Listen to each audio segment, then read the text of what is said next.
আপনার জন্মকুণ্ডলিতে শনিদেব অর্থাৎ শনি কি রাজযোগ সৃষ্টিকারী যোগকারক গ্রহ হিসেবে অবস্থান করছেন নাকি করছেন না?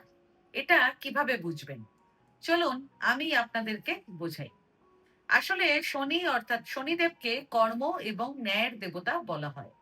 কালপুরুষ কুণ্ডলী অনুযায়ী তিনি দশম ভাব এবং একাদশ ভাবের অধিপতি।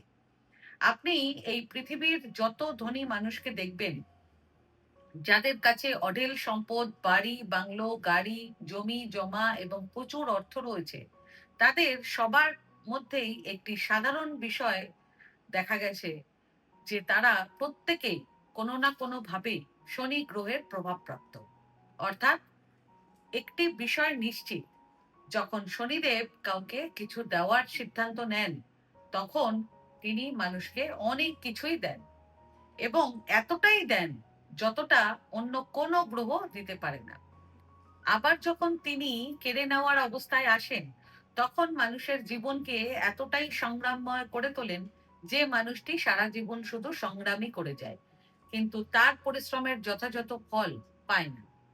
আজ আমি আপনাদের এমন ৬টি রাশির কথা বলবো, যে ৬টি রাশির শনিকে যোগকারক গ্রহ হিসেবে ধরা হয়।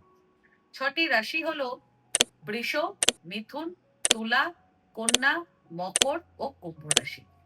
যদি আপনার জন্মরাশি এই ৬টি রাশির মধ্যে যে কোনো একটি হয়ে থাকে, তাহলে অবশ্যই শনিদেব আপনার জন্য যোগকারক গ্রহ হিসেবে বিবেচিত হন।